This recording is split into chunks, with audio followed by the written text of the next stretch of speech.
बैकुंठ पूरा खाली पड़ा रहता है, रूम मिल जाता है, एसी का, खाने के लिए भोजन मिल जाता है, सोने की थाली, चांदी के कटोरे सब मिल जाएगा, दासियां मिल जाएगी, चवन डुलाएगी, सब मिल जाएगा। पर भगवान की शिव महापुराण की कथा नहीं मिलेगी। इसलिए कैलाश पर्वत सबसे अच्छा है। वहां भगवान की भक्ति भी हो, भजन भी हो, कीर्तन भी हो, मंत्र जाप भी हो, स्मरण भी हो, नाम जाप भी हो, और रोज भक्त जल रोज आचमन करने को मिलेगा तो मेरी जिंदगी सार्थक होती चली जाएगी। इसलिए बोल बम का नारा है, बस उसके सहारे जीना, एक आनंद की अनुभूति के साथ जीना। जितने छोटे बन सकते हो, जितने छोटे से छोटे बन जाओ, मेरा शिव आपको उतना प्राप्त कर लेगा। बड़े बनने में आनंद की अनुभूति नहीं होती, छोटे बनने में सुख होता है। घर की एक बड़ी बहू होती है, एक छोटी बहू होती है। बड़ी बहू जरा सी भी गलती कर दे तो सास कहती है क्योरी देख के नहीं चल सकती, और छोटी थोड़ी सी भी गलती कर दे तो सास कहती है नहीं है, अभी चलना सीख रही है, छोटी है, छोटी है, छोटी है। वो छोटेपन में निकल जाती है।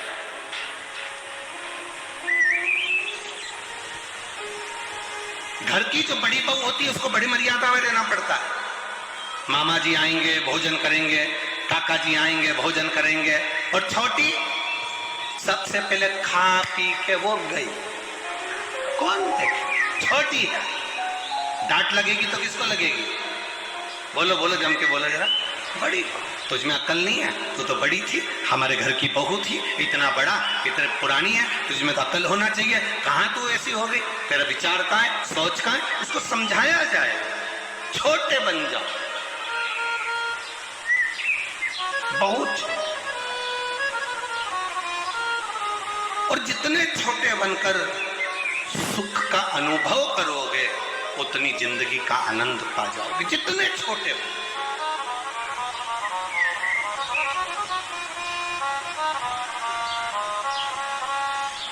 चलो और सरल भाषा में समझ लो। 15 साल के लड़के को कोई माँ यहाँ गोद में लेके बैठी है, जम के बोलो जरा। 15 साल के लड़के को कोई माँ गोद में लेके बैठी है? नहीं। 6 महीने के बच्चे को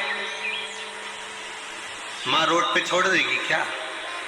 8 महीने के बच्चे को, 1 साल के बच्चे को, 1.5 साल के बच्चे को माँ कहीं छोड़ती नहीं है, हाथ पकड़ के रखती है, गोद में बिठा कर रखती है। उसी तरह छोटे बच्चे को माँ अपनी गोदी में रखती है और बड़े बच्चे को माँ दूर रख लेती है। उसी तरह मेरा भोलेनाथ जो छोटे हैं उनको अपनी गोदी में रख लेते हैं, जो बड़े हैं उनको थोड़ा दूर रख देते हैं।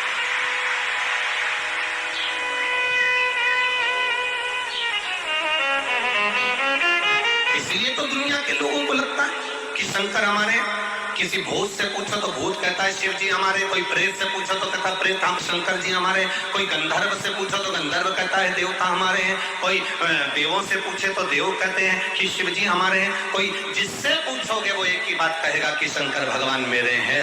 आपके मन में भी बस यही भाव होना चाहिए कि मैं इतना छोटा बन जाऊं कि परमात्मा मेरे हो जाएं और मैं परमात्मा की गोद में जाकर बैठ जाऊं। जब उसकी गोद में बैठा रहूंगा तो वो संभालता रहेगा। अब अगर हम परमात्मा की गोद में जाकर बैठे हैं तो भोजन कराने की जवाबदारी उसकी है। छोटे से 6 महीने के बच्चे को दूध पिलाने की जवाबदारी माँ की है, उसको पानी पिलाने की जवाबदारी माँ की है, उसको लोरी गाकर सुलाने की जवाबदारी माँ की है। उसी तरह जब हम छोटे बन जाते हैं और परमात्मा की गोद में, सत्संग में, प्रवचन में, शिव महापुराण में, भगवान शंकर के मंदिर में छोटे बनकर बैठते हैं तो सारी जवाबदारी भोलेनाथ की हो जाती है। वो अच्छा रखे बुरा रखे जैसा रखे उसकी मर्जी है। कि सीताराम सीताराम सीताराम कहिए, जाई विधि राधे राम किया अभिमान तो फिर मान नहीं पाएगा, होगा वही प्यारे जो मेरे राम जी को। धन्यवाद निर्वाद राम राम कहिए, जाई विधि राखे राम ताई विधि रहिए। बस जिस भाव से वो रखे उस भाव से हमें रहना।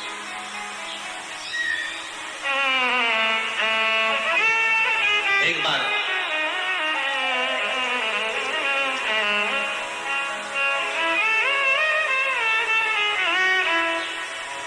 कश्यप ऋषि जी के साथ में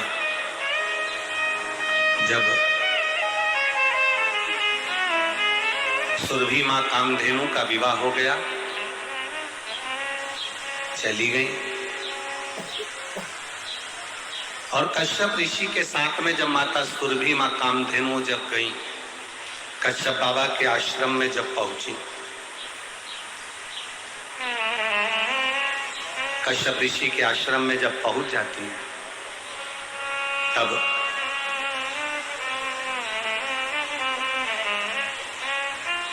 आज कश्यप ऋषि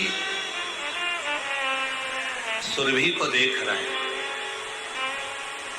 और कश्यप ऋषि ने सुरभि को क्या देखा कि सुरभि गाय के पूरे शरीर में 33 कोटि देवी देवता विराज, संपूर्ण शरीर के अंदर।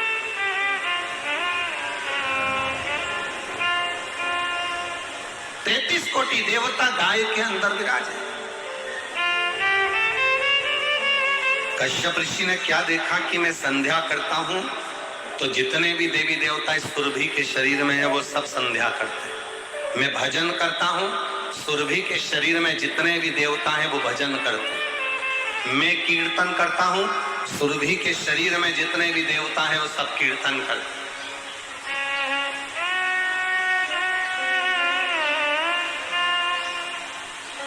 मन में भाव उत्पन्न हो गया कश्यप ऋषि के,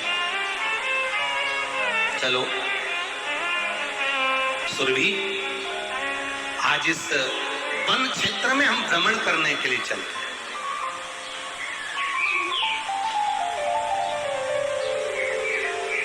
और वन क्षेत्र में भ्रमण के लिए जब कश्यप ऋषि सुरभि गाय को लेकर निकले, माता सुरभि कामधेनु को लेकर निकले,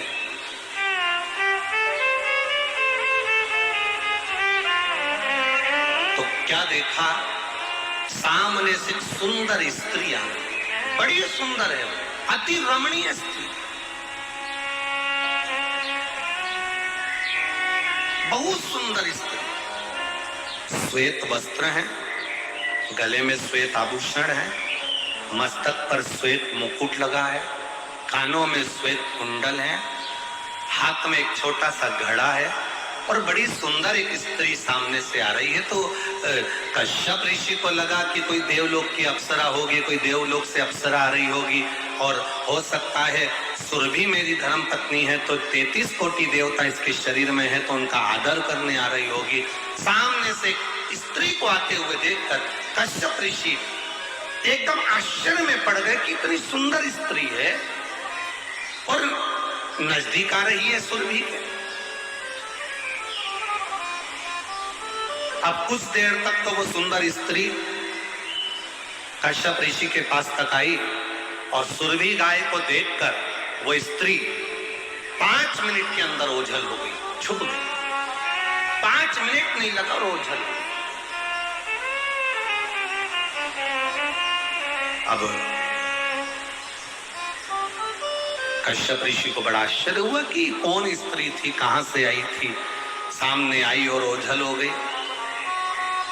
सुरभि मैया ने देखा कि ये साधारण स्त्री नहीं थी, ये जो सामने आई थी ना, ये मृत्यु लोक को तारने वाली तरो तारण गंगा महारानी थी जो सामने से निकल कर जा रही।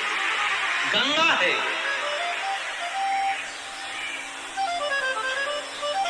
जो ये सामने से निकल कर जा रही है, ये गंगा है। कश्यप ऋषि से सुरभि मां ने कहा, जो सामने आपको दिखी थी सुंदर स्त्री वो गंगा थी। गंगा? हाँ, तो रुकी क्यों नहीं, ठहरी क्यों नहीं? उस गंगा ने मुझसे बात क्यों नहीं करी? गंगा तो मां है, बात तो करना थी, पता नहीं क्यों नहीं करी। और सुरभि मैया कश्यप ऋषि के साथ घूमती घूमती वापिस अपने कश्यप बाबा के आश्रम में पहुंच गई। गंगा के हृदय में बेचैनी आने लगी, गंगा अंदर से चुप रहने लगी, अंदर से मौन रहने लगी। कभी कभी ऐसा होता है, देवरानी शादी कर जब देवर की शादी होती और देवरानी आ जाती है तो घर में जो जेठानी रहती है उसको ऐसा लगने लगता है कि मेरी मान, मेरा सम्मान मेरी प्रतिष्ठा कम हो गई। सास देवरानी को ज्यादा चाहती है, सास छोटी बहू को ज्यादा चाहती है। पर निवेदन करूंगा मेरा छोटी माताओं से, छोटी देवरानी से, जेठानी से, घर की बहुओं से एक निवेदन करूंगा, कभी मत सोचना कि सास छोटी को ज्यादा चाह रही है कि बहू बड़ी को ज्यादा चाह रही है। किसी सास से पूछना तुम्हें छोटी बहू ज्यादा अच्छी लगती है कि बड़ी बहू अच्छी लगती है। सास हमेशा एक ही बात कहेगी, मैंने दोनों बेटों को बराबर का दूध पिलाया है, इसलिए मेरे बेटे बराबर हैं तो मेरी बहुएं भी बराबर। और सासुओं से निवेदन है, कभी मत कहना कि बड़ी बहू अच्छी कि छोटी बहू अच्छी। बुढ़ापे आते आते किसी भी बहू से पाला पड़ सकता है, गेंद किसी के भी पाले में जा सकती है। इसलिए कभी मत बोलो कि छोटी अच्छी कि बड़ी अच्छी, हमेशा कहो मेरी दोनों बहुएं बहुत अच्छी हैं, बढ़िया। जिसकी यहाँ अच्छा खाना मिल जाए उसके यहाँ से खा लो, उसमें क्या दिक्कत। और कभी मुख से मत कहो कि बड़ी अच्छी कि छोटी अच्छी, मेरी दोनों बहुएं बढ़िया। मेरी मंजली बहू बहुत बढ़िया, संजली बहू बहुत बढ़िया, मेरा परिवार बहुत बढ़िया। तुम्हारी बहू में सबसे अच्छी बहू कौन सी है मुझे नहीं मालूम, मैं तो इतना जानती हूँ, खाना खाने बैठती हूँ, एक बहू पानी भर देती है, दूसरी बहू रोटी ला देती है। मैं जब कहीं जाती हूँ, एक बहू बैग जमा देती है, दूसरी बहू मेरा टिकट करा देती है। मेरे को कहीं पर भी जाना हो, मेरी बहू दोनों अच्छी हैं। कभी मत कहो कि बड़ी अच्छी कि छोटी अच्छी, क्योंकि ये बुढ़ापे का जीवन ना जाने किससे पाला पड़ जाए। कभी अपनी जिंदगी में मत कहो कि ये छोटा अच्छा कि बड़ा अच्छा, सब अच्छा। आज सबसे ज्यादा दिक्कत कहां पड़ी है?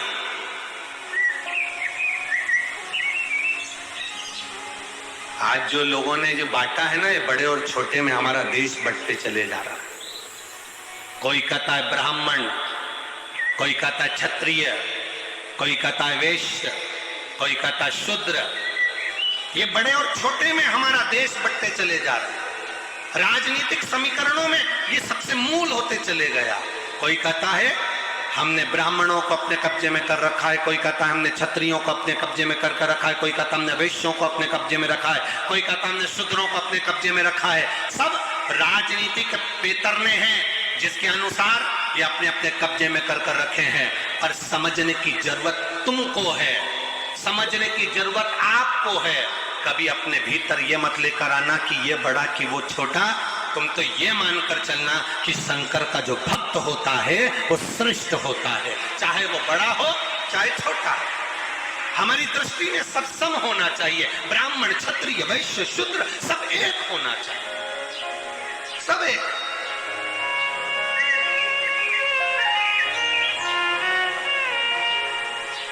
और लोगों ने बिगाड़ दिया है साहब, ये बहुत इनको कोई सम्मान नहीं मिले, इनको सब सम्मान। ना ना ना ना ना महाराज, जो महापुराण की कथा करती है, शंकर जी के मंदिर में ब्राह्मण भी जाता है, शंकर जी के मंदिर में क्षत्रिय भी जाता है, शंकर जी के मंदिर में वैश्य भी जाता है, शंकर जी के मंदिर में शूद्र भी जाता है, शंकर जी के मंदिर में डॉक्टर भी जाता है, शंकर जी के मंदिर में कलेक्टर भी जाता है, शंकर जी के मंदिर में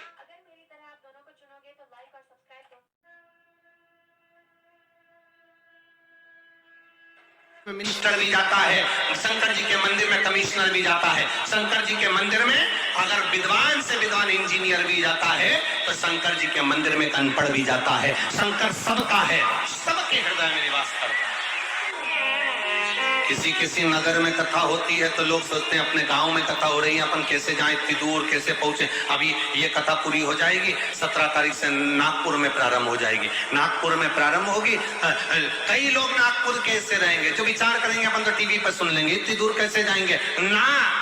बाबा की कथा में पहुंचना और बाबा से प्रार्थना करने पहुंचना कि तेरी कृपा से मैं चलकर यहां तक आई हूं, मेरा शरीर ऐसा बनाना कि मरते दम तक पलंग पर मत पटकना, तेरे दरवाजे पर पटकना। पलंग पर मत पटकना इस शरीर को, अगर पटकना तो तेरे दरवाजे पर पटकना।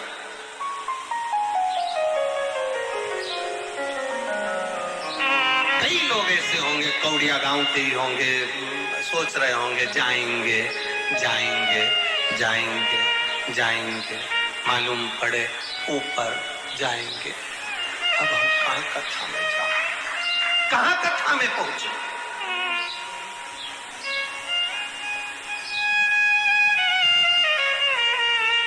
कितना कठिन है। ऐसी चिलचिलाती हुई धूप 1-1.5 किलोमीटर चलकर कथा पंडाल में पहुंचना, बैठना, छाता, चादर, पन्नी अपनी खुद की बांध कर बैठना, पकड़कर बच्चों को साथ रखना, बुजुर्गों का साथ रखना और कथा सुनना, ये कोई सरल बात है? वो तो बाबा पकड़कर बुलाता है तो आप लोग यहाँ तक पहुँच जाते हो और शिव कथा सुनवा देते। ईर्ष्या न रखें। गंगा मैया के मन में ईर्ष्या जागृत हो गई सुरभि गाय को देखकर, क्योंकि 33 कोटि देवता सुरभि गाय के अंदर थे। कामधेनु के अंदर, गौ माता के अंदर 33 कोटि देवता थे, तो गंगा माता को ईर्ष्या जागृत हो गई। तुम्हारी देवरानी आ जाए, ईर्ष्या जागृत मत होने देना। तुम्हारी जेठानी कितनी भी विद्वान हो, तुम्हारे भीतर ईर्ष्या जागृत नहीं होना चाहिए। सास छोटी को चाहे तो भी तुम्हारे अंदर ईर्ष्या नहीं आना चाहिए। सास बड़ी को चाहे तो भी तुम्हारे अंदर ईर्ष्या नहीं आना चाहिए। तुम्हारे अंदर ये भाव होना चाहिए, अच्छा है सास छोटी को चाहेगी तो छोटी आगे बढ़ बढ़ कर काम कर लेगी, मेरे पास फुर्सत नहीं, बच्चों को पढ़ाऊं कि कहाँ जाऊं। जितना भगवान ने दिया उसमें संतुष्टि हमारे भीतर होना चाहिए। गंगा मैया के हृदय में ईर्ष्या जागृत हो गई, थोड़ी सी ईर्ष्या गंगा के हृदय में आ गई। गंगा जी पहुंच गई सीधे भगवान ब्रह्मा जी के पास में। जब उन्होंने सुरभि के शरीर में सारे देवताओं को देखा तो 5 मिनट गंगा जी नहीं रुकी और सीधे ब्रह्मा जी के पास पहुंचे, सीधे ब्रह्मा जी।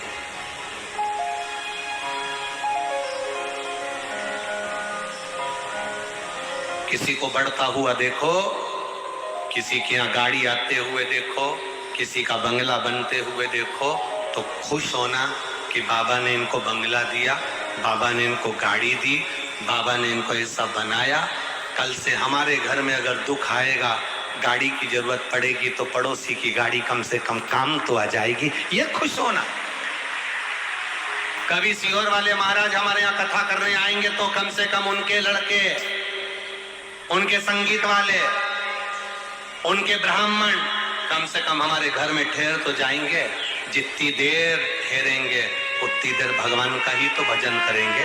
थोड़े बहुत हो सकता है बर्तन झूठे इधर उधर पटक दे, पर वो झूठा, अगर भजन करने वाले का मुख का पात्र भी झूठा घर में अगर गिर भी जाए तो खुश होना कि भजन के मुख लगे हुए पात्र का जल जमीन पर गिरा, उसका सुख क्या मिलेगा ये जिंदगी भर नहीं सोच पाओ। और कई ऐसे होते हैं कि भगा भी देते हैं।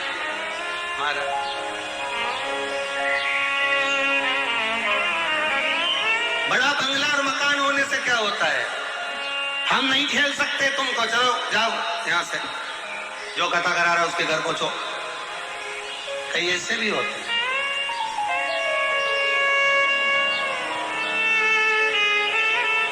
अरे मत बुरे कर्म कर वरना पछताएगा, भगवान की आंखों से तू बच नहीं पाएगा, वो बच नहीं पाएगा। ये बंगला, ये गाड़ी, ये जमीन, ये जायदाद, ये फर्श, ये मकान सब धरा की धरा रह जाए।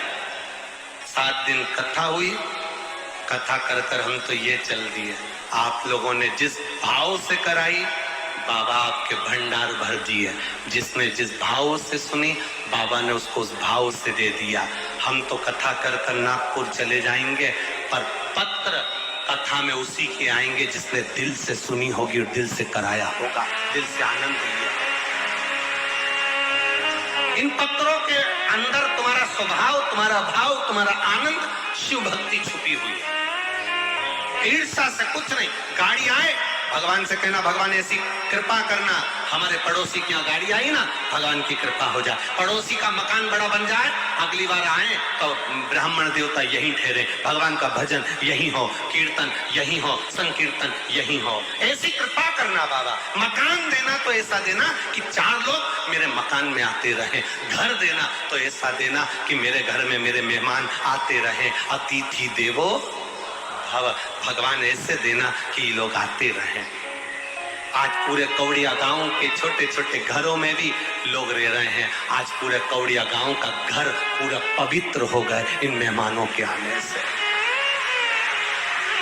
आज तक इस गांव के अंदर ये 5-5, 10-10 लाख लोग, आज तक इस गांव के अंदर इतने लोग, इतने भक्त आज तक नहीं आए होंगे। जब इन भक्तों के चलने की, इस श्रोताओं के चलने की धूल जब उड़ती होगी, जिसके सिर पे पड़ती होगी, उसका तो कल्याण वैसे ही हो जाता। मारने के लिए आतुर हुए शंकर भगवान के सिर से एक पसीने की बूंद पृथ्वी पर गिर गई। गिरते से एक धधकता हुआ अंगारा, लाल धधकता हुआ अंगारा ग्रह एक पुत्र के रूप में जन्म ले लिया। पृथ्वी से हुआ, इसलिए मंगल कहला गया। धधकता हुआ।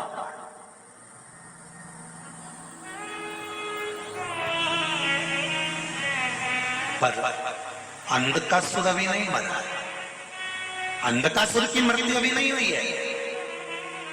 हर हर महा, अंधकासुर की मृत्यु अभी नहीं हुई। धधकता हुए अंगारे के रूप में मंगल ग्रह प्रकट हो गए, जन्म ले लिए।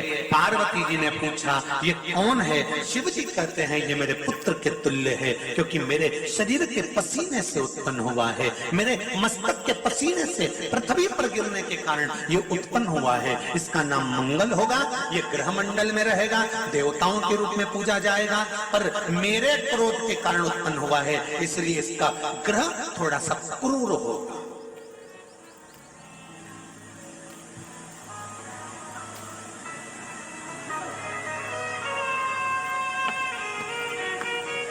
एक बात बहुत ध्यान से सुनिएगा।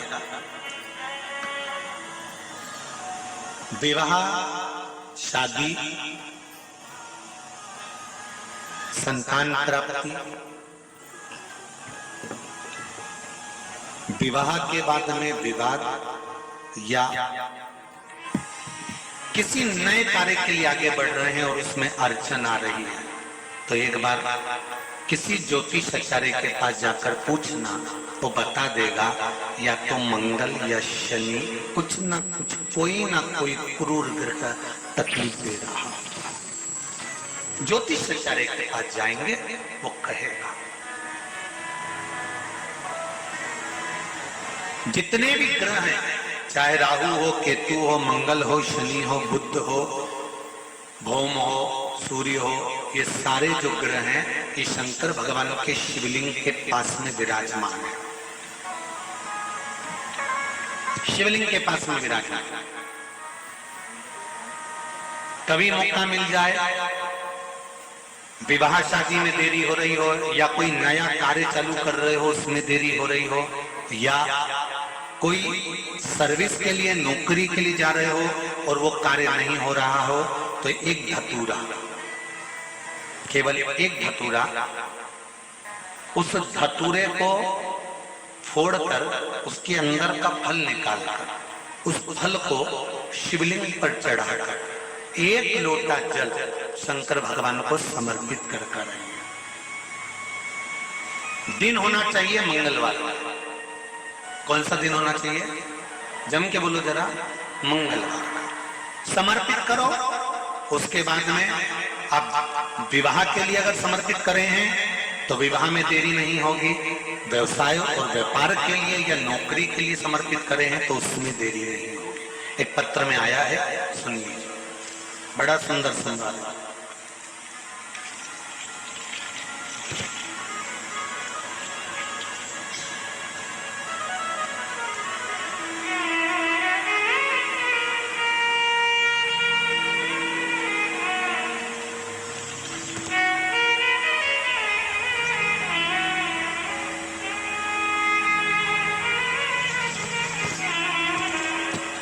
Shri D Sarika, D Shankar, Sangareddy, Telangana. कहीं बैठे हैं? आप ही हैं? दोनों हाथ हिला दो एक बार। श्री शिवाय नमस्तुभ्यम। आपने पत्र में लिखा है, गुरुजी चरणों को कोटि कोटि प्रणाम। शिव महापुराण की कथा की महिमा।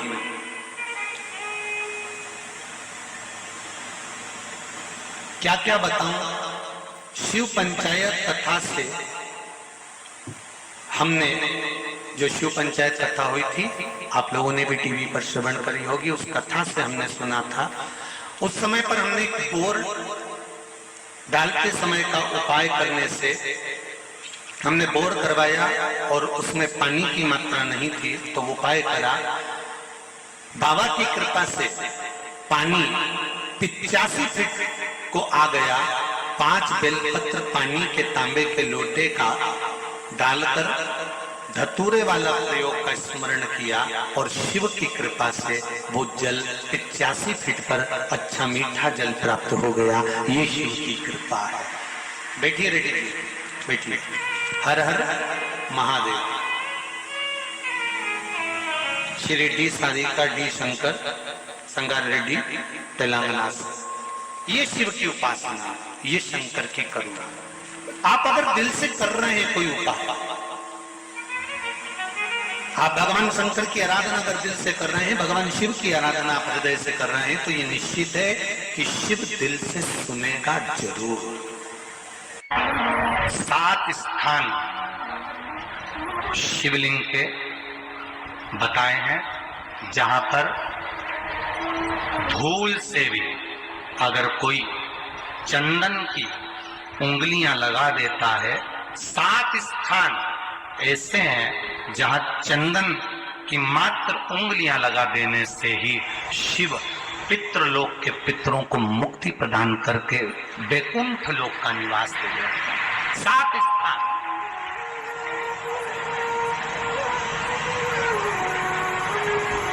और वो 7 स्थान जो चंदन के बताए गए, पहला भगवान देवाधिदेव महादेव के शिवलिंग पर चंदन का लेपन।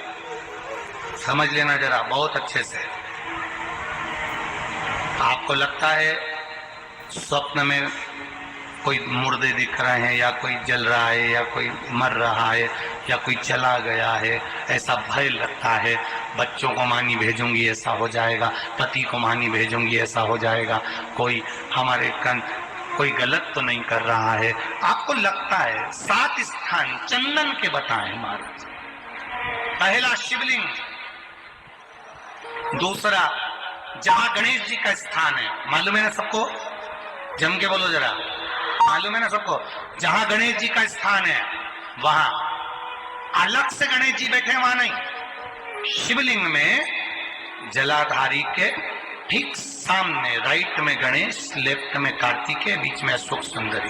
तो पहला चंदन बाबा के शिवलिंग पर, दूसरा गणेश जी पर चंदन की उंगली, तीसरा षडानंद कार्तिकेय पर चंदन की उंगली, चौथा अशोक सुंदरी पर चंदन की उंगली, पांचवा जलाधारी पर चंदन की उंगली, छठा जो शिवलिंग का जल बह रहा है इसके ठीक विपरीत की ओर चंदन की उंगली, और 7वां चंदन नंदी के मस्तक के ऊपर जो 2 सींग लगे रहते हैं उस पर चंदन की उंगली। ये कब लगाई जाती है? या तो अमावस्या के दिन। आपको लगता है कि हमारे पूर्वजों का उद्धार नहीं हुआ, हमारे पूर्वजों का कल्याण नहीं हुआ, कहीं अधोगति में कोई चला गया है, उसका बस एक बार, रोज नहीं जरूरत है, प्रतिदिन जरूरत ही नहीं, महीने में एक बार अगर अमावस्या के दिन भी आपने चंदन के थोड़ा सा चंदन अगर मेरे देवाधिदेव महादेव को 7 स्थान पर समर्पित किया है। अशोक यहाँ पर वर्णन कर रही है, मैना, धन्य और कला की कथा कह रही है। तीनों ने सनकादि ऋषियों से मांगा। चंदन भगवान को अति प्रिय होता है और चंदन ही एक ऐसा होता है जो पितरों को भी प्रिय होता है, जिसका स्पर्श मात्र लगने से पूर्वजों का कल्याण हो जाता है। वो चंदन जो नदी, तालाब, बावड़ी, कुआं, किसी भी एक जगह पर अपने पूर्वजों का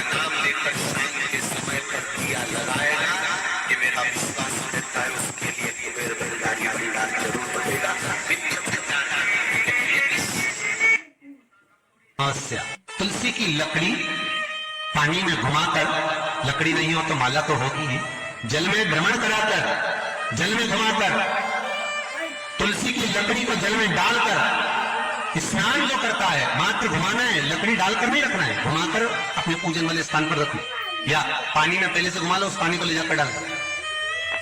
अमावस्या स्नान जो जीव करता है, शिव महापुराण की कथा कहती है, जितने वर्ष में सोमती पड़ती है, सोमती अमावस्याएं पड़ती हैं, शनिचरी अमावस्याएं पड़ती हैं, सारी अमावस्या का पुण्य उस जीव के खाते में चला जाता है।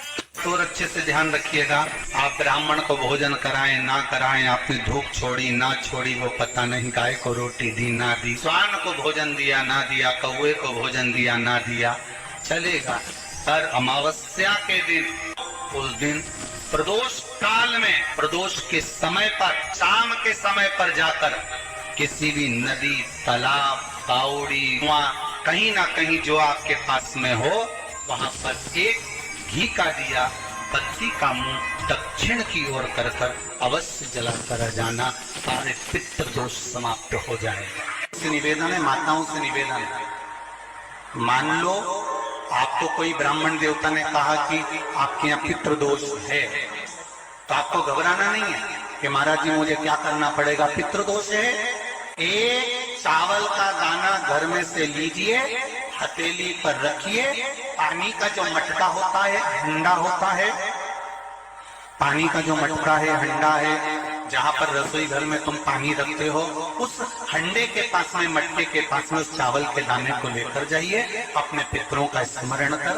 स्वधा स्वधा स्वधा स्वधा स्वधा 5 बार बोलकर शंकर भगवान के शिवलिंग पर, तुम्हारे घर में शिवलिंग हो तो घर में, और अगर मंदिर में शिवलिंग हो तो मंदिर में, उस चावल के दाने को चढ़ा दीजिए, ऐसा भी पितृदोष होगा, समाप्त होगा।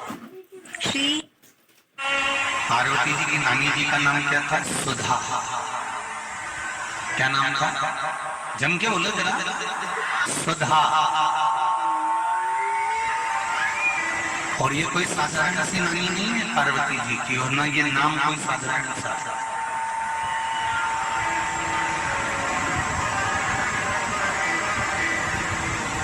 ये वो सुधा है जो पितरों की धर्म पत्नी है, और पितरों की धर्म पत्नी है। अगर घर में, और उन्हें लग रहा है कि 1 रुपये कमा रहा हूं, 100 रुपये खर्चा हो रहा है, या फिर घर में क्लेश बना हुआ है, या घर में बीमारियां बढ़ी हुई है, तो एक काम करना प्रारंभ कर दो, शिव जी के मंदिर में एकादशी के दिन जब आप जल शंकर को चढ़ाने तो रोज ही जाते हैं, जब एकादशी का दिन रहे और शंकर जी के मंदिर में आप जल समर्पित करें, तो 3 बार मुख से स्वधा स्वधा स्वधा या स्वधा स्तोत्र का पाठ, जिसमें 12 श्लोक ब्रह्म वैवर्त पुराण के अंतर्गत प्रकृति खंड में ब्रह्मा जी द्वारा स्वधा स्तोत्र के पाठ का महत्व बताया।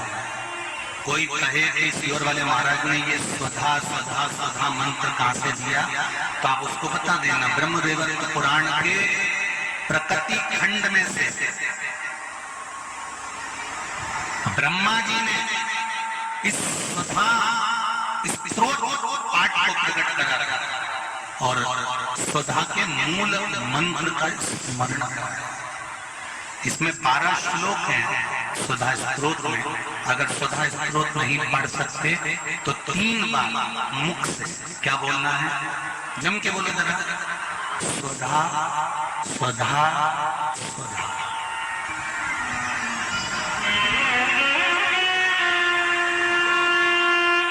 पीछे धा है, हा नहीं तो तुम स्वाहा स्वाहा स्वाहा करते। पीछे क्या है? धा, धनुष। फिर से एक बार बोलिए 3 बार, स्वधा स्वधा स्वधा। और एक बात और ध्यान दीजिएगा,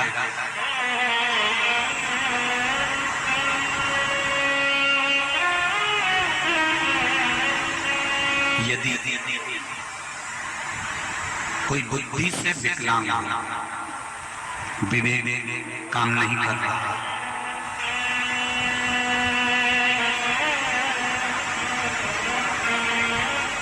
अगर विवेक काम नहीं कर रहा हो, माइंड से कोई कमजोर हो, तो जब स्वधा के नाम से आप शंकर भगवान को जल समर्पित करें,